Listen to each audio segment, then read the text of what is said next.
మోందా తుఫాన్ ఎఫెక్ట్తో తెలుగు రాష్ట్రాలు చిగురుటాకులా వణికిపోతున్నాయి. ఇక వాయుగుండంలో తుఫాన్ యొక్క ప్రభావం అంటే తీవ్రత దాల్చడంతో ఇప్పటికే పలు జిల్లాలకు సంబంధించి అలర్ట్లు జారీ చేస్తున్నారు వాతావరణ శాఖ అధికారులు. పలు జిల్లాల్లో అతి భారీ నుంచి భారీ వర్షాలు పడేటటువంటి అవకాశాలు ఉంటే మరికొన్ని జిల్లాలకు సంబంధించి భారీ వర్షాలు పడుతున్నటువంటి పరిస్థితి. మొత్తానికి ఇదివరకే ఏదైతే తుఫాన్ నేపథ్యంలో మోందా తుఫాన్ నేపథ్యంలో వాతావరణ శాఖ అధికారులు ఇప్పటికే అంచనా వేశారు. పలు జిల్లాలకు సంబంధించినటువంటి అలర్ట్లు జారీ చేసినటువంటి నేపథ్యంలో వాతావరణ శాఖ అంచనాల మేరకు మొత్తానికైతే పలు జిల్లాల్లో వర్షాలు పడుతున్నటువంటి పరిస్థితి కనిపిస్తుంది. సో మంగళవారం సాయంత్రం నుంచే మనం చూసినట్లయితే కనుక తెలంగాణలోని చాలా జిల్లాల్లో కూడా వాతావరణం మేఘావృతమైంది. మొత్తానికి కొన్ని జిల్లాల్లో భారీ వర్షాలు పడ్డాయి. మరికొన్ని జిల్లాల్లో చూసినట్లయితే ఏకదాటిగా వర్షం పడుతున్నటువంటి పరిస్థితి కనిపిస్తుంది. హైదరాబాద్ మహానగరంలో కూడా ఇప్పటికే చూసినట్లయితే భారీ వర్షం పడతా ఉంది. అదేవిధంగా చూసినట్లయితే కొన్ని గంటలుగా కూడా నాన్ స్టాప్గా అక్కడ వర్షం కొనసాగుతున్నటువంటి పరిస్థితి. దీంతో ఉద్యోగులు ఎవరైతే కార్యాలయాలకు వెళ్ళేటటువంటి ఉద్యోగులు కావచ్చు, స్కూల్స్కి వెళ్ళేటటువంటి విద్యార్థులు కావచ్చు ఇబ్బందులు పడుతున్నటువంటి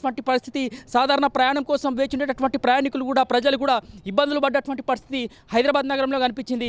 అదేవిధంగా చూసినట్లయితే కనుక వరంగల్ మహానగరంలోనూ వర్షం ఉదయం నుంచి కూడా దంచుకొడుతున్నటువంటి పరిస్థితి కనిపించింది. సో వరంగల్లో చాలా ప్రాంతాల్లో కూడా వర్షం ఏకదాటిగా పడుతూనే ఉంది. దీంతో అక్కడ కూడా ఎవరైతే ప్రజలు ఇబ్బందులు పడ్డటువంటి పరిస్థితి అయితే ఉంది. సో మొత్తానికి ఉదయం నుంచి నాన్ స్టాప్గా వర్షం అయితే కొడతా ఉంది. ఇక జయశంకర్ భూపాలపల్లి జిల్లాలోనూ వాతావరణం ఒక్కసారిగా చేంజ్ అయింది. క్లైమేట్ చేంజ్ కావడం వల్ల మొత్తానికి ఉష్ణోగ్రతలు కూడా పూర్తిగా పడిపోయినటువంటి పరిస్థితి.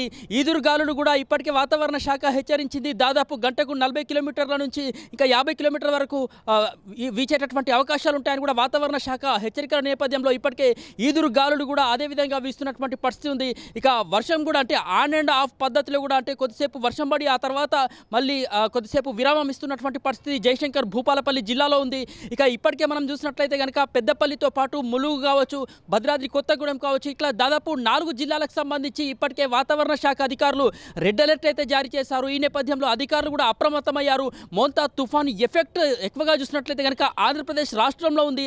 అయితే దాని ప్రభావంతో తెలంగాణలోని చాలా జిల్లాల్లో కూడా భారీ వర్షాలు పడుతున్నటువంటి పరిస్థితులు అయితే కనిపిస్తూ ఉన్నాయి.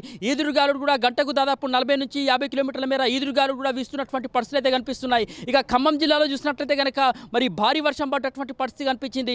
ఈ నేపథ్యంలో చూసినట్లయితే అక్కడ కొన్ని స్కూళ్ళకు సంబంధించి విద్యార్థులకు సంబంధించినటువంటి ప్రాణాలను దృష్టిలో పెట్టుకొని వాళ్ళకి సంబంధించి ఏదైతే కేర్ పట్ల వాళ్ళకి సంబంధించి అలర్ట్ ఇచ్చినటువంటి నేపథ్యంలో అక్కడ కూడా స్కూళ్ళకు కూడా సెలవు ప్రకటించారు. సో ఇట్లా చాలా జిల్లాలో కూడా సూర్యాపేట జిల్లాలో కూడా చూసినట్లయితే కనుక అక్కడ కూడా దాదాపు మంగళవారం సాయంత్రం నుంచే వర్షం జోరు అందుకుందని చెప్పుకోవాలి. సో ఇప్పటికి నాన్ స్టాప్గా కూడా అక్కడ కూడా వర్షం పడుతూనే ఉందని చెప్పుకోవాలి.